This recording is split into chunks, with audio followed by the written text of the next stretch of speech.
વહુ સાસુને સમજે, સાસુ વહુને સમજે. પોતાનો કક્કો ધરાહાર સમજાવવા માટેનો મુદ્દો છોડી દો તો પરિવારનું વાતાવરણ સુંદર અને સુમેળભર્યું કરવામાં ખૂબ જ ઉપયોગી રોલ માતાઓ ભજવી શકે એવો સમય સારો છે. અત્યારે સમોવડી સ્ત્રીને આપણે ગણીએ છીએ, એને બદલે આગળ પણ વધી ગયા છીએ. હવે તો તમામ વ્યવસાયની અંદર સ્ત્રીઓ પણ પોતે મુક્ત રીતે ભાગ લઈ રહી છે. અમેરિકાની ચૂંટણીનું પરિણામ આવ્યું સાહેબ, અને ટ્રમ્પ જીતી ગયા અને હેરિસ હારી ગયા છે. એના જુદા જુદા વિશ્લેષકોએ પોતપોતાના મતો આપ્યા છે કે આવા કારણ હતા ને આમ કારણ હતા ને વગેરે વગેરે. મારો બહુ નમ્ર મત છે કે અમેરિકન માનસિકતા મહિલાઓને પ્રાધાન્ય આપવાની નથી, એ એના મૂળમાં છે. 250 વર્ષ થયા અમેરિકાની લોકશાહીને, હજી એક પણ મહિલા પ્રેસિડેન્ટ અમેરિકામાં ચૂંટાણા નથી. એ બધા આપણને ઉપદેશ આપે છે પરિવારના, કુટુંબના, સમાજના, શિક્ષણના, સંસ્કારના, પર્યાવરણના, અને એ પ્રમાણે આપણે હાલવાનું. એવી સિસ્ટમમાંથી બહાર નીકળી જઈને આપણું જે હતું, આપણું પરિવારની જે સ્વાસ્થ્ય હતું, આપણી કુટુંબની જે પરિવારો હતી, આપણા કુળની જે પરંપરાઓ હતી, આપણી સંસ્કૃતિની જે પરંપરાઓ હતી, એને નિરાતે નિરાતે સમજીને રૂઢિઓ પ્રમાણે નહીં કે ભાઈ આવી રૂઢિઓ હતી એટલે બધી રૂઢિઓને આપણે ફેંકી દીધી, એવું જરૂરી નથી. પણ કેટલીક રૂઢિઓ પાળવા જેવી હતી. આપણી આ લગ્ન પરંપરાઓ જે હતી, તો એમાં જે પ્રકારે આપણે જાન લઈને જતા હતા, માંડવે રોકાતા હતા, જાનની અંદર કોને લઈ જતા હતા, કેટલા લોકોને લઈ જતા હતા, એમાં હગાવાલા સિવાય કોઈ આવતા નહોતા. જ્યાદા નાતાદાર તો 2-5 હોય, બાકીના સંબંધીઓ જ એની અંદર આવતા હતા. અત્યારે ઊંધું થઈ ગયું છે, સંબંધીઓ લઘુમતીમાં આવી ગયા છે, બીજું બધું ટોળા જાજા થઈ ગયા હોય છે. ને એમાંય જેટલા મોટા નેતા ને એના ત્યાં તમે લગ્નમાં જાઓ તો કોણ આવ્યું છે એ જ કોઈને ખબર ન હોય, કેટલા આવ્યા છે એ કોઈને ખબર ન હોય, મેનુમાં શું છે એ કોઈને ખબર ન હોય. તો ભાઈ પ્રસંગ શેને માટેનો છે? તમે વિચાર તો કરો, આપણો પ્રસંગ ક્યાં આવી ગયા? કાંડા જાલી જાલીને તાણ કરી કરીને ખવડાવતા હતા. તે દિવસે મીઠાઈઓમાં કઈ બેસવાના રહેતા હતા, ઢાળો હોય, બીજું કાંઈ હોય નહીં જાજુ, પણ પ્રેમ કેટલો મોટો આવતો હતો. આજે આપણે એવો વિચાર નથી આવતો કે આપણા પ્રસંગોમાંથી પ્રેમ નીકળી ગયો છે, ઓળખાણ જેવું નથી રહેતું. નિરાતે બહેન કુટુંબની વાતચીત કરવાનો કોઈ સમય નથી, કેમનું હાલે છે, કેવું છે, ઘરમાં કેમ છે, વગેરે વગેરે, એવી કોઈ વાત નથી થતી. આવ્યા એક તો પહેલાં તો ઘેરે જ નથી જતા, નહીં તો શું થતું, ઘર જોઈને ખબર પડી જતી કે આમાં કલર ઈનો ઈ છે, 7-8 વર્ષથી બીડલો નથી એટલે મોળું લાગે છે, એમાં આપણને સમજણ પડે. હવે તો વરા ઘેરે હોય જ નહીં, વાડિયુંમાં હોય, ડેસ્ટિનેશન વેડિંગ, બીજા દેશમાં જાય ઉડીને અહીંથી. અરે ભલા માણા, તમારે ત્યાં પ્રસંગ છે તો તમારા ગામમાં એની મોજ થાય તો એની મજા આવે. નાના મોટા હવ આજુબાજુના કુટુંબીજનો, સ્વજનો, એ તે છુઓ, એ બધાય આપણે જાન લઈને આવતા તો આખું ગામ પાદર હામું આવતું. એ કઈ નોતરેલા ન હોય, રિવાજ જ હતો. કાંઈ જાન આવે છે તો હાલો એના હામે આમ જાય, કાંઈ જાજુ ન હોય તો એક સિગરેટ પીવા મળે. પણ એ વ્યવહાર કેટલા સારા હતા, એને લીધે બધાની વચ્ચે એક આત્મીયતાના સેતુ બંધાતા હતા. ગ્રામ દેવતાને પગે લાગવા માટે વરઘોડિયાને ફરજિયાત ગામની અંદર ગાડામાં બેહારીને ફેરવતા હતા, અને આખા ગ્રામ દેવતાઓને પગે લાગે પછી ઘેરે આવતા હતા. ક્યાં ગ્રામ દેવતા ગયા, ક્યાં કુળ દેવતા ગયા. ગ્રામ દેવતા નીકળી જાય, કુળ દેવતા નીકળી જાય એટલે સમજી લેવાનું કે આપણા ઘરમાંથી વહેલા મોડા આપણા વડીલોય નીકળી જાય. એ એમ ઘસાતું ઘસાતું આ બધું ઘસાણું છે, એ કાર્ય નથી ઘાઈ ગયું. એક ફેશન, બીજી ફેશન, ત્રીજી ફેશન, એમ કરતાં કરતાં આપણું તળિયું નીકળી ગયું. ને હવે પછી તો જે વિધિઓ હાલે છે એ તો ભગવાન બચાવે. એ કાં તો કાર્યક્રમો એટલા વધી ગયા છે, જે ખૂબ સુખી છે એના કાર્યક્રમો એટલા બધા વધી ગયા છે કે લગ્નમાં પાર વગરની વ્યવસ્થાઓ નવી નવી શરૂ થઈ ગઈ છે. હવે લગ્ન હોય તો એમાં રાસ આવી ગયો. બોલો, ક્યાં લગ્ન ને ક્યાં રાસ? એ નહોતું એ એમાં દાખલ થઈ ગયું. કેક ગમે ત્યારે કાપવાની, હેનો પ્રસંગ છે, કોણે કાપી, એ હું કામ કાપતા હતા ઈવડે, એ આપણને કાંઈ લાગે ને કાંઈ વળગે, મીણબત્તીઓને હળગાવીને ફૂંકું મારવાનું શરૂ કરી દીધું. એ આપણી યારે એનો કોઈ જરૂર નથી. તમારી લાપસી કેવી સરસ હતી, કોઈ પણ વખતે કરો ને 2 મુઠ્ઠી ખાઈ ગયા સાંજ સુધી કાંઈ જરૂર ન પડે, એવી સરસ વ્યવસ્થાઓ હતા, આપણા સૂરમાં હતા. આ બધું આપણે ક્યાં મૂકીએ? એવા આપણે પ્રસંગો ઉજવતા હતા. કેટલા વાનાના લગ્ન લખ્યા, એમ વાત થતી કે એને તો લાંબા વાનાના લખ્યા. અને લખે તેદીથી આખા ગામની બાયું ગીત ગાય. બોલો, લગ્ન આપણે કરે, ગીત આખા ગામની બેનું ગાય. અને એ તો નીકળે શેરીએથી એટલે ખબર પડે કે આ શેરીમાં લગ્ન લાગે છે. પૂછવું ન પડે, કહેવું ન પડે કે આવી રૂડી આંબલી આની ડાળ મેલીને, અને ગાય એવા જોશ જોશથી, દેશી નળિયા હાલતા ત્યારે એવા ગીત બેનું અમારી ગાતી હતી. હવે ગીત જ હસોડા ગાવાના બંધ થઈ ગયા. જય શ્રી કૃષ્ણ બેનું ખાલી તૈયાર જેટલું થાય છે એની એક ગીત એના પ્રમાણમાં નથી આવતું. પેલા તૈયાર કાંઈ થતું નહોતું. એવા નરવા ગીત ગાતા હતા. 4 વાગ્યામાં ઉઠીને સ્પેશિયલ પ્રભાતિયા ગાય. 4 વાગ્યામાં જેને ત્યાં પ્રસંગ હોય ને, આ બધાના ઘરનો અનુભવ હશે. વહેલા 4 વાગ્યામાં ઉઠે, અને એમાંય ખાસ કરીને ફૈયું બેનું એ બધી વીઆઈપી ગેસ્ટ હોય, અને એ બધી ભેગીઓ થઈને સવારમાં પ્રભાતિયા ગાય. અને એ બધા જમાઈને બમાઈને જે લડાવે, હા એ કેવડિયાની પાળે રે કે સૂરજ ઉગ્યો રે, શું વાત હતી. હવે તમે વિચાર તો કરો કે આ બધું આપણે હાવ ખોઈ જ નાખ્યું છે. ને પછી પાછા આપણે એમ કહીએ કે હવે અમને કુટુંબની વાત કરો. પણ આપણી મેળે આપણે જે કરવા જેવા પ્રસંગો હતા, અને એવું એક વિષયમાં નથી, બધા વિષયોની અંદર આ પ્રકારનું ડિટોરિએશન આપણે કરતાં કરતાં આપણી મૂળ પરંપરાઓથી આપણે ઘણા આઘા નીકળી ગયા છીએ. એટલે મારો મત એવો નથી કે આપણે પાછા રૂઢિવાદી થઈ જાય, એવું જરૂરી નથી. પણ સારું હોય એને તો સાચવીને કરવા જેવું છે એ તો કરો. અને પ્રસંગોનું માપ રાખવાનું તો નાનું મોટું કંઈક વિચારવાની આવશ્યકતા છે. કાર્યક્રમોની અંદર, આપણા પારિવારિક કાર્યક્રમોની અંદર સ્નેહની સુગંધ જળવાઈ રહેવી જોઈએ. શબ્દ કેવો હતો? એ સગા અને વહાલા, એ શબ્દ હતો. સગાવાલાને તેડાવો, એની સાથે પ્રેમભર્યો વ્યવહાર કરો. નાના મોટાને એવું ન લાગવું જોઈએ કે આને ઘેરે હું જઈશ તો એમનું ધ્યાન રહેશે કે નહીં. આપણો હગો છે, 2 ડગલા હામાં મળીને બથમાં નાખીને એને પ્રેમ કરો, એની આવશ્યકતા છે.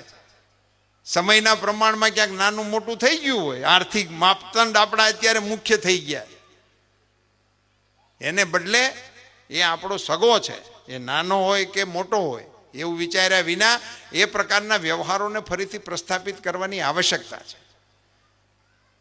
હવે તો 3 મહેમાન આવે તો શાક હોટલમાં જ મગાવવાનું, એકાદા પૂરતું જ નથી કરતા. ભાઈ આ બધી પરંપરાઓને કારણે આપણે કઈ દિશા તરફ જઈએ છીએ? કઈ દિશા તરફ આપણે જઈએ છીએ? આપણે બનાવવાનું જ નહીં, આપણે હાથે રાંધવાનું જ નહીં. મહેમાન આવે તો હોટલમાં લઈને જમાડવાના. આ બધી સ્થિતિઓ પરિવાર માટે યોગ્ય નથી. પારિવારિક જીવનોનું પણ એક સામાજિક મહત્વ હોય છે. નહીતર પછી તો મહાનગરોની અંદર જે પ્રકારની અત્યારે વ્યવસ્થાઓ છે, બહુમાળી હોય, એક બહુમાળીની અંદર 500 કુટુંબ રહેતા હોય, અડખે પડખે કોણ રહેશે એની કોઈને ખબર જ ન હોય. અને એવી કરુણ ઘટનાઓ બને છે કે ડેડ બોડી 3-4 દિવસથી પડ્યું હોય ને ગંધાઈ જાય, અને એની કોઈ દુર્ગંધને કારણે કાંઈ થાય ત્યારે ખબર પડે કે પાડોશમાં કોઈક મરી ગયું છે. એટલી હદે ભીડની અંદર માણસો એકલા જીવે છે. એવી પરિસ્થિતિ તરફ આપણે બી ગયા છીએ. ગામડાઓની અંદર તો અત્યારે ટિફિન વ્યવસ્થાઓ શરૂ થઈ છે. રાંધવાવાળું કોઈ છે નહીં, રાંધી શકે એવા નથી. એક વ્યવસ્થા છે, જરૂરી છે, એની ટીકા કરવાનું કારણ નથી. પણ ક્યાંક ને ક્યાંક કોઈ પરિવાર એવા નથી ને કે બધું હોય, છોકરા હોય, હોવું હોય, પણ વ્યવસ્થાને કારણે વડીલોની હારે ન હોય. એવી ભૂમિકાઓમાં આપણે પહોંચી ગયા છીએ. તો આ બધી બાબતોની નાની મોટી જો આપણે ચિંતા કરતા રહીશું તો મને એવું લાગે છે કે સારા સમયની અંદર ફરીથી સારા કુટુંબના ધારા ધોરણોને આપણે પ્રસ્થાપિત કરી શકીએ એવું માહોલ છે. દેશ અને દુનિયા વિજ્ઞાનને કારણે, નવા લોકતંત્રના પ્રયોગોને કારણે, દીર્ઘદ્રષ્ટા નરેન્દ્રભાઈ મોદીજી જેવા નેતાઓને કારણે ઘણી બધી આપણને અનાયાસે સારી સગવડતાઓ પ્રાપ્ત થાય છે. તો એનો આપણા કુટુંબ જીવનમાં એ વિરોધી ન હોવી જોઈએ, પોષક હોવી જોઈએ. અને કુટુંબ જીવન છે એ આ બધી વ્યવસ્થામાં બાધક ન હોવું જોઈએ, એ પણ એનું પોષક હોવું જોઈએ. એવો સમન્વય કરવા માટેના પ્રયાસો એ સામાજિક સ્તરે આપણે વિચારવાની આવશ્યકતા છે, એવો મારો એક નમ્ર મત બને છે. ખાસ કરીને નવી પેઢીએ તો નવી પેઢીને ગુજરાતી ભાષા હારે પ્રેમ કરવાનું ન ભૂલવા દેતા. જો ગુજરાતી આપણે મીડિયમ ઇંગ્લિશમાં ન ભણાવવા, મીડિયમ ઇંગ્લિશનો હું ટીકાકાર છું એવો મારો કોઈ મત નથી. મીડિયમ ઇંગ્લિશ નહીં, બીજી 7-8 ભાષા છોકરાઓને આવડે એવું શીખડાવો, એમાં મારો વિરોધ નથી. પણ એને ગુજરાતી ન આવડે ને બીજી ભાષાઓ આવડે એનો જરૂર વિરોધી છું. એને ગુજરાતી આવડવી જ જોઈએ. પછી ભલે 4 ભાષા શીખે, વાંધો નથી. અમે પ્યોર ગુજરાતી મીડિયમમાં ભણ્યા છીએ, સરકારી નિહાળુમાં જ ભણ્યા છીએ. અમને દિલ્હી સુધીમાં કોઈ ન પૂછ્યું સર્ટિફિકેટ કેવા છે. હા લે એક ધારા કડક હાલવું પડે એટલું જ. ગુજરાતી ભાષા જો તમને નહીં આવડે તો પછી આપણા સંસ્કારોનું ભાથું આપણામાં આવે કઈ ભાષામાંથી? અંગ્રેજીમાંથી આવે આપણા ભાષામાં? આ કુટુંબ વ્યવસ્થા અંગ્રેજીમાં આવે? એમાં છે જ નહીં. ત્યાં તો છે જ નહીં ભાષા. એનું કારણ સાહેબ વસંતભાઈ આંટી શબ્દ બોલ્યા, હું તો ઘણી વખત કહી ચૂક્યો છું. અંગ્રેજી ભાષામાં કુટુંબના શબ્દો જ નથી. કારણ કે કુટુંબ વ્યવસ્થા એ પશ્ચિમની દેણગી નથી. જ્ઞાની સમાજ વ્યવસ્થામાં એ છે જ નહીં. એટલે એનામાં મહિલાઓ માટેની કોઈ શબ્દાવલી નથી. માસી માટેનું અંગ્રેજી નથી, કાકી માટેનું અંગ્રેજી નથી, ફઈબાનું અંગ્રેજી નથી. એ એનામાં છે જ નહીં. બધાને આંટી કે એટલે આપ કોકને આંટી કે તો આપણે સમજવું શું એને શું થતા છે. આપણે બોલીએ કે મામી એટલે પાકી ઓળખાણ થઈ જાય. મામાની જાનમાં ગયા હતા ને હારે જે આવ્યા હતા એ જ હોય. આટલી બધી આપણી ભાષા બળવત્તર છે.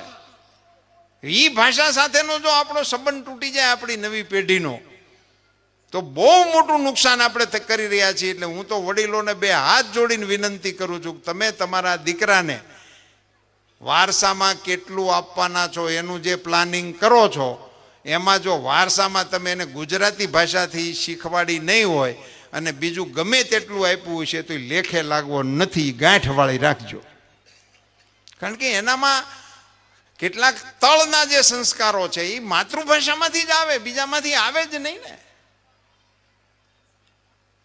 કાગબાપુની કવિતાઓ તો એ ગુજરાતી જાણતો હોય તો આંગણિયા પૂછીને આવે, એ વાંચે છે કે સાંભળીએ છે તો કોઈક દિવસ એનો અમલ કરશે. નહીંતર એને રમેશ પારેખ કોણ હતો એ સમજાવવા માટે બેહાડવો પડશે. એટલે ગુજરાતી ભાષા એ નવી પેઢીને પ્રયત્નપૂર્વક શબ્દ વાપરું છું. કારણ કે અત્યારે એક પ્રકારનું જનૂન સીડ્યું છે મીડિયમ ઇંગ્લિશનું. એટલે એનો વિરોધ કરવાથી કંઈ બહુ અર્થ સરવાનો નથી. ભણાવો, પણ એને કાળજી રાખો કે એને ગુજરાતી તો આવડવું જ પડશે, એને શીખડાવવું જ પડશે. એની કાળજી સમાજ વ્યવસ્થામાં આપણે કુટુંબ થકી કરીએ એવો એક મારો નમ્ર અનુરોધ છે. નાની મોટી બચત કરવાનો ગુણ એ નવી પેઢીમાં આપણે ઉતારવાની આવશ્યકતા છે. અત્યારે 5,000ની કેપેસિટી હોય તો 25,000નો વ્યવસાય કરવો, 5 લાખની કેપેસિટી થાય તો 1 કરોડનો વ્યવસાય કરવો, 1 કરોડની કેપેસિટી થાય 10 કરોડનો કરવો. સાહસ છે, સારું છે. વર્તમાન વ્યવસ્થામાં આ બધું ચાલે છે. પણ એને બદલે જૂની આપણી એક કહેવત હતી કે પછેડી પ્રમાણે હોડ કરવી. તો જેવડી પછેડી હોય એવી હોડ કરીને જો વ્યવહાર કરવાનું રાખો ને તો અટાણે જે ઉઘાડી થઈ ગઈ છે ને જે ટાંટિયા ઠરવાની ફરિયાદો આવે છે ને એ ન આવે. એને નાનપણથી થોડી ટેવ પાડવાની જરૂર છે. બચત એ બીજો ભાઈ ગણાતો હતો, એમાંથી સંપૂર્ણ આપણે વિમુખ થઈ ગયા છીએ. નાનામાં નાના ગરીબ માણસના ઘરમાં પણ થોડી ઘણી મૂડી રહેતી હતી ને એનું નામ મરણમૂડી શબ્દ હતો આપણા વ્યવહારની અંદર કે એની પાસે મરણમૂડી છે. હાસ્યના એની ઉપરથી દાખલાઓ દેતા. ડોશીમાં એક ડબરો ખખડાવ્યા રાખતા એટલે હોવું એને હાંસવા રાખતી ને પછી ખબર પડી કે એમાં તો કાંકરા નીકળ્યા. હોવું ને એમ કે રાણી શીખાય છે ને એમ. પણ એ હતું કંઈક ડબરામાં રાખવાની એવી સિસ્ટમ હશે ને. કાંકરાવાળા તો કોક હશે, હાસુકલાવાળા ઝાઝા હતા. એ રાખતા હતા બધા, પેટે પાટા બાંધીને પણ બચત કરતા હતા. એ હવે હમણાં હાવ નીકળી ગયું છે. એ દિશા તરફ ધીમે ધીમે આપણે નવી જનરેશનને બેહારીને પાસે બેહીને વાત કરવાનો પ્રયાસ કરવો જોઈએ. થોડોક સમય આપજો દીકરા દીકરીઓ માટે. સમયનો ખૂબ આપણે એની સાથે જરાય ઉપયોગ કરતા નથી. એની યારે વાત કરવાનો, એને પૂછવાનો, એના ખબર કાઢવાનો એવો થોડો સમય ફાળવવો જોઈએ. એને પૂછવું જોઈએ તારું કેમ ચાલે છે, તને શેમાં મજા આવે છે, તને કયા સાહેબના પીરિયડમાં મજા આવે છે. એવી થોડી નિરાતે તમે વાત કરશો ને તો એને કાંઈક કહેવું હોય છે તે કહી દેશે તમને. અને એવું સંવાદ નહીં થવાને કારણે ઘણી વખત એની નાની સમસ્યા કહેવાના અભાવે વિકરાળ થઈ જાય અને એમાંથી બધા વિપરીત પરિણામો આવી જાય. ત્યારે આપણા સામે આવે પછી પાછું વળવાનું એમાં બારી નથી રહેતી. એટલે અત્યારથી બાળકો ઉપર થોડીક વધારે નજર રાખો, એની ઉપર ધ્યાન રાખો. દીકરીઓ ઉપર જ રાખો એવું આવશ્યકતા નથી, દીકરાઓ ઉપર એ રાખવાની જરૂર છે. એની ઉપર પણ ધ્યાન રાખવાની જરૂર છે. એની થોડીક કાળજી સામાજિક રીતે આપણે રાખવી જોઈએ. હું તો એવું વિનંતી કરું કે એના આપણે કોઈક નવા કાર્યક્રમો વિચારવા જોઈએ જેથી કરીને દીકરા દીકરીઓની કાળજી એ લેવાય, એનામાં કુટુંબના સંસ્કારોય ઉતરે, એનામાં આપણી રીતભાતના દાખલા તરીકે હાલરડા ગાવાની હરીફાઈ થવી જોઈએ, લગ્ન ગીતોની હરીફાઈ થવી જોઈએ, ધોળ ગાવાની હરીફાઈ થવી જોઈએ. આવા કાર્યક્રમો કરવા જોઈએ જેથી કરીને આ વારસામાં આ બધું આવે નીચે. નહીંતર હવે પછી કહે કોણ, ગાહે કોણ? અત્યારે તમે ગાવાનું બંધ કર્યું છે પણ તમને આવડે છે, હા તમને સાંભળ્યા છે. એ સ્ટેજે હજી આપણે છીએ, પછીનું જે સ્ટેજ આવશે એને તો એ નહીં આવે. તો એને ફરીથી પ્રસ્થાપિત કરવા માટેનો ક્યાંક પ્રયાસ સામાજિક લેવલે આપણે જાગૃતતાપૂર્વક કેવી રીતે કરી શકીએ એ દિશામાં આપણે બધા વિચારીએ. નવું વર્ષ છે અને ઘણી બધી વાતો આપ સૌની સાથે મેં શેર કરી છે. પણ મુખ્યત્વે સાસુમાં એ વહુને સાચવે અને વહુ એ સાસુમાનો આદર કરે એને માટેના પ્રયાસો સમાજની માતાઓ અને બહેનો તરીકે આપ સૌ ગંભીરતાપૂર્વક કરશો તો મા ઉમૈયાના આપની ઉપર આશીર્વાદ અચૂક ઉતરશે એવી મારી શ્રદ્ધા છે. આપ સૌને મારા હેતપૂર્વકના જય શ્રી કૃષ્ણ.